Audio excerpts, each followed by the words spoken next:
रघुपति राघव राजा राम, पतित पावन सीताराम। रघुपति राघव राजा राम, पतित पावन सीताराम। सीताराम भज सीताराम, भज प्यारे मन सीताराम। रघुपति राघव राजा राम, पतित पावन सीताराम। आइए आप सुन रहे हैं केवट प्रसंग। पद पखार जलपान करे आप सहित परिवार, पितर पार कर प्रभु पुने मुदित गयो ले पार। बाबा जी लिखते हैं, केवट ने प्रभु के चरण धोकर कुटुंब सहित चरणामृत ले पवित्र हो अपने पितरों को पार करके फिर श्री राम से कहा, महाराज अब आप नौका में बैठिए। स्वीकृति मिलते ही श्री राम जी ने सर्वप्रथम जानकी जी को चढ़ाया, फिर लखन और गोराज भी बैठे। नौका की रस्सी केवट ने छोड़ी, खोल दी, नौका पानी में बहने लगी। किनारे पर लोग देख रहे हैं, श्री राम जी का जय जयकार कर रहे हैं। सामने उस पार किनारे नौका लगने वाली है। केवट के मन में यह विचार आया कि वैसे तो ये लोग मुझसे परेशान हो गए हैं, यदि जल्दी किनारे उतार दूंगा तो प्रभु उतर कर चले जाएंगे, और ऐसा सानिध्य बार बार मिलने वाला नहीं है। अभी पूरी की पूरी डोर मेरे हाथ में है, जैसा चाहूं वैसा कर सकता हूं। इसलिए केवट नौका को सामने किनारे ले जाने की बजाय अचानक ही मोड़ दिया, पतवार को मोड़ दिया उसने और फिर इसी ओर ले आया। लक्ष्मण जी ने देखा कि केवट फिर नाव वहीं ले जा रहा है प्रभु जहां से आरंभ की थी। लखन ने श्री राम जी से पूछा, प्रभु ये क्या कर रहा है महाराज? प्रभु ने कहा, भगवान राम ने कहा, क्यों ले जा रहा है भैया उधर? भगवान ने कहा, कुछ भूल गया होगा इसलिए लेने जा रहा है। नहीं महाराज, इसने चाल चलनी शुरू कर दी है। बिना वजह के 7-8 चक्कर लगाया। अब राम जी भी थोड़े परेशान हुए। उन्होंने कहा, केवट जी ऐसा मुझे क्यों परेशान कर रहे हो भैया? इधर उधर क्यों चक्कर लगाते फिर रहे हो? महाराज आपको क्या तकलीफ है? आपको तो 14 साल वन में रहना है न, और हाँ, क्या उसमें कोई दिन तिथि वार निश्चित हुआ है क्या? जब तिथि और दिन कोई निश्चित नहीं है तो यहीं रह जाओ। राम जी ने कहा, नहीं तो फिर 1 सप्ताह या 1 माह यहीं रुक जाओ। राम जी से कहा, इसमें कोई क्या परेशानी है? नौका मेरी चलाना मुझे, आपको तो सिर्फ बैठना है और उतराई का पैसा भी नहीं लूंगा। केवट की यह बात सुनकर लक्ष्मण जी क्रोध में लाल हो गए। बोले, अब पैसे का नाटक फिर बंद कर पैसे का नाटक। अब तो हद हो रही है, तू अब बोलना बंद कर बिल्कुल। तुमने लेने में क्या बाकी रखा है? भगवान ने श्री राम ने कहा, भाई केवट जी, और तो कुछ नहीं, इस तरह का चक्कर लगा रहे हो इसलिए हम ऊब रहे हैं। प्रभु की बात सुनकर केवट को अवसर मिल गया और कहा, महाराज माँ गंगा के 2 किनारों के मध्य में 4-5 चक्कर ही आप ऊब गए और अथवा परेशान हो गए, तो आपसे बढ़कर मर्द तो हम हुए। तो मुझको भव सागर के 84 लाख योनियों में अभी तक चक्कर लगा ही रहा हूं, फिर भी हम उबे नहीं हैं। भगवान ने बात को बदल डाली। कहा, भाई परेशानी की कोई बात नहीं है, हमको नौका में बैठने की आदत नहीं है। तुम इधर उधर घुमाते हो तो हमें भय लगता है, क्योंकि मुझे तैरना नहीं आता। तो आपको गिर जाने का भय है? भगवान ने कहा, हाँ जी, गिर जाने का भय है। तो बोलो, क्या मेरा हाथ पकड़ लो? केवट ने अपना हाथ पकड़ा दिया, जिससे प्रभु अब गिरेंगे नहीं, और आप नहीं गिरेंगे तो मैं भी भव सागर में कहीं नहीं गिरूंगा। आपको भी आधार मिलेगा और मुझे भी आधार मिल जाएगा। मेरे जीवन की नौका सतत डोलती रहती है प्रभु, उसे थोड़ी स्थिरता मिलेगी। जब भगवान ने केवट का हाथ पकड़ा तब फिर यह यहाँ से देवताओं ने पूर्व दृष्टि की। बाबा गोस्वामी जी वर्णन करते हैं कि धीरे धीरे केवट नौका को सामने किनारे पर ले आया, नौका का लंगर खींचकर तट पर खड़ा कर दिया। फिर कहा, पधारिए प्रभु, उतरिए। श्री राम, लक्ष्मण, जानकी और निषाद राज के सहित नीचे उतरकर गंगा माँ को के निर्मल पावन तट पर रेत में खड़े हो गए। प्रभु केवट उतरे दंडवत कीना, प्रभु सकुच नय कछु दीना, पिय की सिय जान निहारी, मन मुदरी मन मुदित उतारी। केवट ने नीचे उतरकर अब प्रभु को दंडवत प्रणाम किया। और देखो, दंडवत दोरभ्याम पदाभ्याम जानभ्याम वर्षाय शिरसा तथा मनसा वचसा च प्रणामो अष्टांग ईरतः। दोनों हाथों से, दोनों पैरों से, दोनों घुटनों से, छाती से, सिर से और मन और वाणी से किया हुआ प्रणाम अष्टांग प्रणाम कहलाता है। अर्थात जब मनुष्य पूर्ण श्रद्धा और समर्पण के साथ अपने 8 अंगों को, 2 हाथ, 2 पैर, 2 घुटने, छाती, सिर तथा मन और वाणी सहित भगवान या सदगुरुदेव को नमस्कार करता है तो उसे अष्टांग प्रणाम कहा जाता है। यह पूर्ण समर्पण और विनम्रता का प्रतीक है। पहले प्रणाम नहीं किया जाता, पर अब सब काम हो गया, इसलिए सब प्रणाम किया है। केवट ने शास्त्रों में कहा गया है कि जिस प्रकार सूखी लकड़ी गिरती है उस तरह से हम किसी के चरणों में गिरें तो उसका अर्थ होता है कि हमने उसकी शरण स्वीकार कर ली, उसका मुझ पर अधिकार हो गया। फिर जैसा वह कहे वैसा हमें करना ही पड़ेगा। एक भी शब्द नहीं बोल सकते, ऐसा नियम है। किसी को साष्टांग प्रणाम करो तो शरणागति स्वीकार करने की तैयारी रखो, नहीं तो दंडवत का कोई अर्थ नहीं है जीवन में। जब गुरु को दंडवत करते हैं तो गुरु को समर्पण हो जाते हैं। केवट ने किनारे उतरकर साष्टांग दंडवत प्रणाम किया। उस वक्त प्रभु बहुत संकोच हुआ कि मैंने इसे कुछ दिया नहीं। एक सामान्य आदमी भी कुछ न कुछ देता है। ब्रह्मांड का नाथ, चक्रवर्ती सम्राट महाराज दशरथ का राजकुमार और राम ऐसा विचार कर सकचा गए, इस गरीब आदमी को क्या दूं। श्री राम जी ने केवट के पूर्वजों अथवा पितरों का उद्धार किया और देवताओं द्वारा 2-2 बार पुष्प वृष्टि कराई, इतना सारा सम्मानों से दिया। फिर भी राम जी को लगा कि मैंने उसे कुछ नहीं दिया। और यही बात है, केवट को कुछ मिला नहीं, फिर भी उसने कहा मुझे तो सब कुछ मिल गया प्रभु, सब कुछ मिल गया। आज भारत में यह है कि देने वाला कम देता है और घोषणा ज्यादा कराता है कि इतना मैंने कर दिया, ये कमरा बनाया, ये दिया, वो लिया, और लेने वाले को ज्यादा मिलता है, फिर भी उसका कंगालपन कम नहीं होता। श्री राम जी के पास उतराई देने जैसा कुछ भी नहीं था। उन्हें बहुत संकोच हुआ, नेत्रों में अश्रु झलक आए। जानकी जी राघवेंद्र के भाव को समझ गई। इसी का नाम है धर्म पत्नी, बिना बोले ही समझ जाए, उसी को कहते हैं आपस की एकता।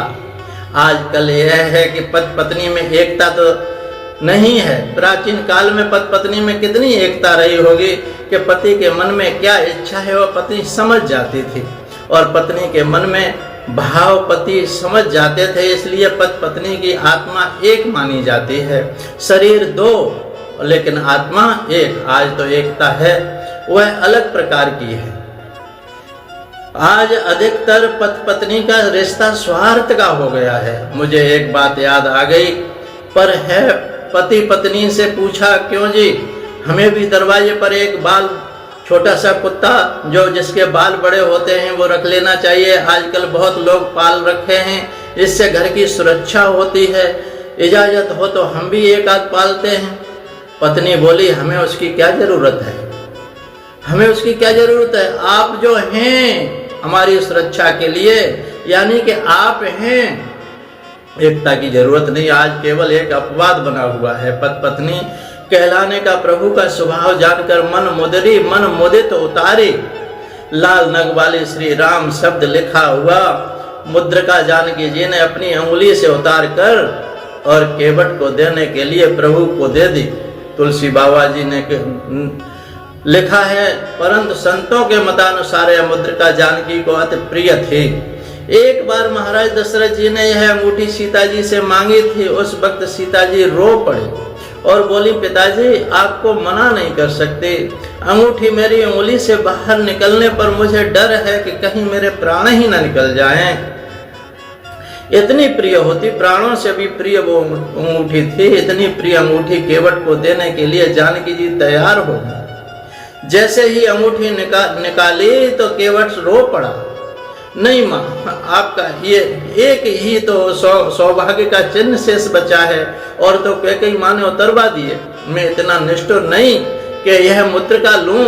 यहाँ पर जानकी जी की मर्यादा देखिए, सीधे केवट को मुद्रिका नहीं दी, श्री राम जी के हाथ में दी। अंगूठी रखकर कहा कि आप दीजिए महाराज। राम जी परेशान हो गए हैं। केवट श्री राम के चरणों में गिर पड़ा और रोते हुए हाथ जोड़कर कहा, नाथ नाथ आज मैं कहा न पावा। हे प्रभु, आज मैंने क्या नहीं पाया। आप दुख रोग दरिद्रता ये सब तप्त वह मिट गए सारे के। जन्म जन्मांतर मेरा संताप आपने नष्ट कर डाला। है प्रभु, अनेक जन्मों से मजदूरी करता था, आज आपने एक साथ संपूर्ण मजदूरी मुझे पूरी कर दी है। अब मैं रघुवंश का सेवक बन गया हूँ। प्रभु महाराज, आपको दिया हुआ वचन को ठुकराऊं अथवा तोड़ूं तो मुझे कलंक लगे। मैं उतराई नहीं लूंगा। केवट के पास पहनने के लिए कपड़े भी नहीं हैं, परंतु इस भक्त और समर्पण तो देखो।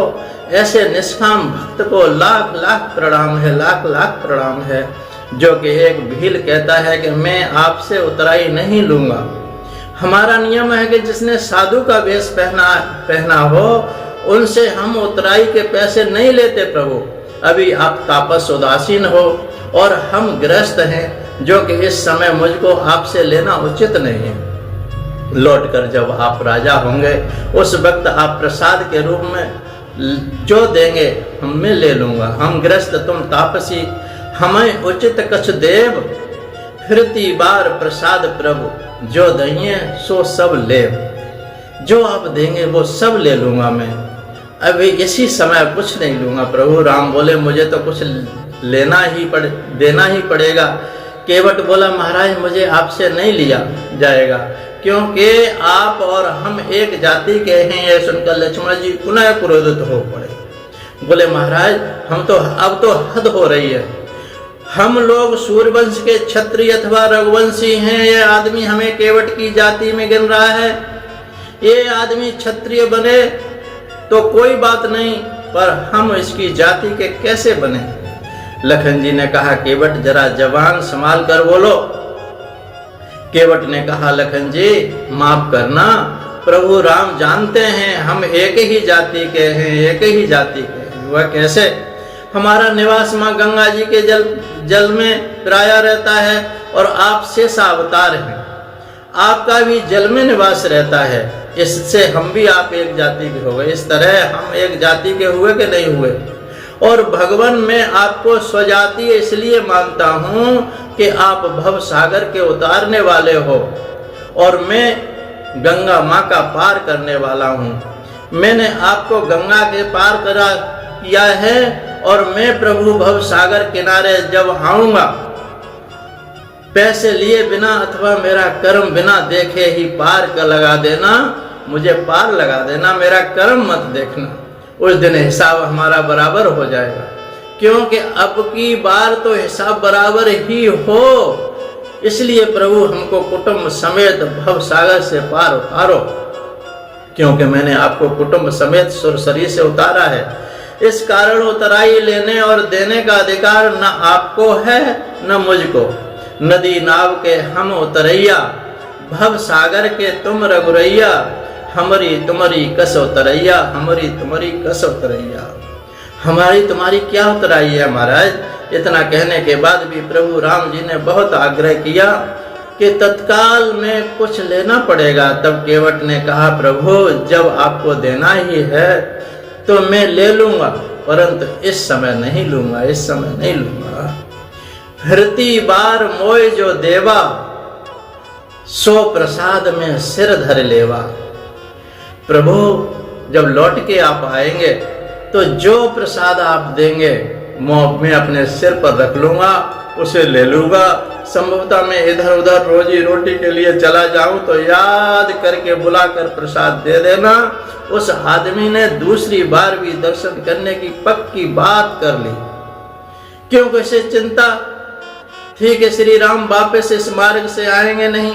यदि इधर से आना भी चाहेंगे तो लखन जी मना कर देंगे कि उधर से मन चलो, उसी से फिर उलझना पड़ेगा, और वह दूसरे मार्ग से ले जाएंगे। कहेंगे कि वह केवट बैठा होगा तो फिर परेशान करेगा। केवट यही सब सोचकर कहता है कि प्रभु आपको फिर आना पड़ेगा। जिस दिन आप वापस आएंगे उस दिन मैं गंगा पार कराने का पैसा मजूरी नहीं लूंगा, क्योंकि मैंने आपके पिता की सौगंध खाई है। उस दिन मजूरी नहीं, मात्र प्रसाद लूंगा, प्रसाद। बहुत कीन हट लखन सिय, नय कछु केवट लेत, बिना कीन करना यतन, विनय कीन विदा कीन करना यतन, भगत विमल वर दे। इसलिए प्रसाद और मजूरी में आकाश पाताल का अंतर है भैया। भगवान को 14 वर्ष के लिए इस आदमी ने बांध लिया। प्रभु ने अंगूठी को वापस जानकी को दे दी। भगवान ने केवट को वचन दिया, फिर भी बाबा जी कहते हैं कि प्रभु कुछ दिए बिना नहीं जाते। प्रभु ने भक्ति का दान दिया। करुणा सागर भगवान ने अपनी ओर से उसे निर्मल भक्ति प्रदान की। निर्मल भक्ति दिया और कहा, केवट अब तुम जाओ। भगवान ने जब केवट को विदा दिया तब केवट बालक की तरह रो पड़ा और उसके मुख से शब्द निकला, जाऊं कहां तज चरण तुम्हारे, मैं अब कहां जाऊं। भगवान ने कहा, तुम्हारा परिवार है, उस सब का लालन पालन करना, तुम वापस लौट आ जाओ, 14 वर्ष के बाद अवश्य दर्शन होगा। ऐसा कहकर श्री राम ने केवट को सांत्वना दी।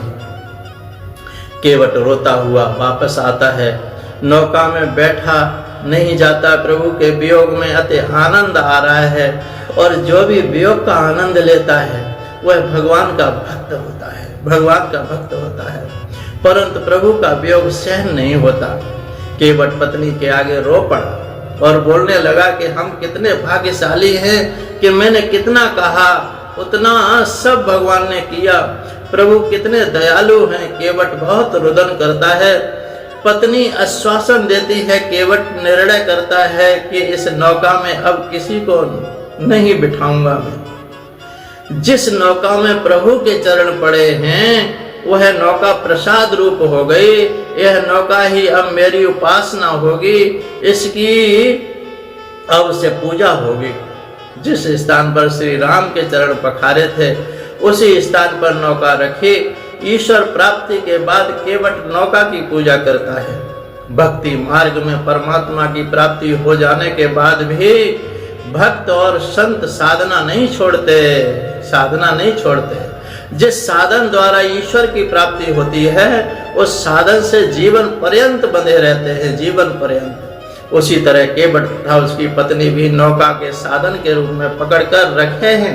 श्री राम कथा में केवट का वर्णन विस्तृत रूप से प्राप्त होता है, परंतु हमारा जानना यह आवश्यक है कि केवट पूर्व जन्म में कौन था, जो इस जन्म में उसने प्रभु श्री राम के चरणों का सानिध्य प्राप्त किया, श्री राम की निष्ठा से सेवा की। इस संबंध में एक ऐसी कथा प्राप्त होती है कि श्री राम अवतार के पूर्व जब एक दिन महाराज दशरथ जी के द्वारा ब्रह्मवश शब्द वेदी बाण से अंधे मुनि का वध हो गया, श्रवण कुमार के का, तो अंध मुनि और उसकी पत्नी ने पुत्र शोक से अपने प्राण त्याग दिए। 3 प्रभु के भक्तों के नाश का कारण अपने को समझकर दशरथ जी बहुत ही चिंतित हुए, अशांत हो गए। उन्होंने अपने को अपराधी स्वीकार किया। उनकी मन स्थिति भी ऐसी ठीक नहीं थी। वे अयोध्या वापस चले जाते। महाराज दशरथ जी असह्य वेदना से ग्रसित हो चुके थे। उन्हें वहीं कहीं भी शांति नहीं मिली तो वे गुरु वशिष्ठ जी के पास गए। संयोगवश उस समय वशिष्ठ जी अपने आश्रम में थे नहीं। उनके पुत्र वामदेव जी ने राजा के आने का कारण पूछा तो वामदेव ने सब कुछ बताया। महाराज दशरथ ने तो वामदेव जी ने राजा के पाप का प्रायश्चित करने को उपाय बताया। राजा ने सविस्तार से सुना और वामदेव जी ने कहा, राजा को स्नान करने के बाद 3 बार राम राम राम इस प्रकार से कहलवाकर प्रायश्चित स्वयं करवा दिया। इस तरह महाराज दशरथ जी का पाप दूर हो गया और उन्हें शांति मिल गई। वे अयोध्या वापस चले।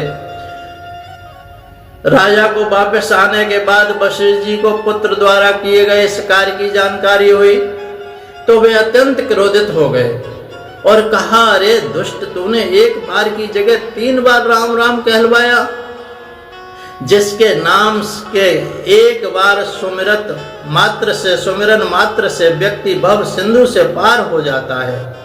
जासु नाम सुमिरत 1 बारा उतरे नर भव सिंधु अपारा। जिसके नाम सुमिरन से भव सिंधु अपार हो जाते हैं, 1 बार से उस प्रभु श्री राम के नाम को एक छोटे से पाप के मुक्ति है तो तुमने 3 बार कहलवाया। तू नितांत दुष्ट है और नीच है। बाबा गोस्वामी जी ने मानस में लिखा है तथा संत महात्माओं का कथन है कि रा शब्द के अथवा रा वर्ण का उच्चारण करते ही समस्त पाप भस्म हो जाते हैं। माँ शब्द कहते ही मुंह बंद हो जाता है। तुलसी रा के कहते ही निकसत पाप पहाड़। पुन भीतर आवत नहीं देत मकार किवाड़। जो माँ है माँ वो किवाड़ लगा देता है और रा के कहते ही बाहर निकल जाते हैं पाप, फिर पाप मुख में प्रवेश नहीं कर पाता। वशिष्ठ जी ने अपने पुत्र वामदेव से कहा कि तुमने मर्यादा का उल्लंघन किया है तथा एक बार राम कहलवाने के स्थान पर 3 बार राम कहलवाया। अतः तुम मेरे पुत्र होने योग्य नहीं हो। तुमको निश्चय ही दंड मिलना चाहिए। इसलिए तुम निश्चय ही चांडाल हो जाओ तथा मेरे सामने जो तुम अलग हो जाओ। पिताजी का ऐसा क्रोध देखकर वामदेव पिताजी के चरणों में गिर पड़े और क्षमा याचना की। वशिष्ठ जी ने उसे क्षमा तो अवश्य कर दिया परंतु कहा कि मेरा वचन असत्य नहीं हो सकता। तुमको चांडाल होना ही पड़ेगा। परंतु जिस श्री राम का इतना बड़ा महात्मा है वे ही अब नर लीला करने के लिए जब आएंगे उस समय तुम चांडाल होकर भी श्री राम के अनुग्रह और आलिंगन का सुख प्राप्त करोगे तथा उनके मित्र भी बनोगे। उनके चरणामृत का पान करने के मात्र से तुम्हारी मुक्ति हो जाएगी। उस वक्त तुम साप से मुक्त हो जाओगे। इस तरह वामदेव ने जब अपना प्राण त्यागा तो उसने गोह अथवा केवट के रूप में जन्म लिया। उसके पिता वशिष्ठ जी की बात सत्य हुई। इस प्रकार केवट पूर्व जन्म में वशिष्ठ का पुत्र वामदेव थे। जो ही वशिष्ठ जी के शाप से ही केवट हुआ था। यह कथा हमने भगवान नाम महिमा तथा प्रार्थना अंक कल्याण से ली है, जो सही है और सत्य लगती है। अब बोलिए भक्त और भगवान की जय। केवट प्रसंग समाप्त हुआ। आप सभी ने केवट प्रसंग का आनंद लिया और भक्त और भगवान की कथा सुन अपने जीवन में भी कुछ अंश उतारा। आप सभी धन्यवाद के पात्र हैं। हाँ, और बोलिए श्री रामचंद्र भगवान की जय। सद्गुरुदेव भगवान की जय। जय जय श्री राधे, जय जय श्री श्याम। सोहम सोहम सोहम।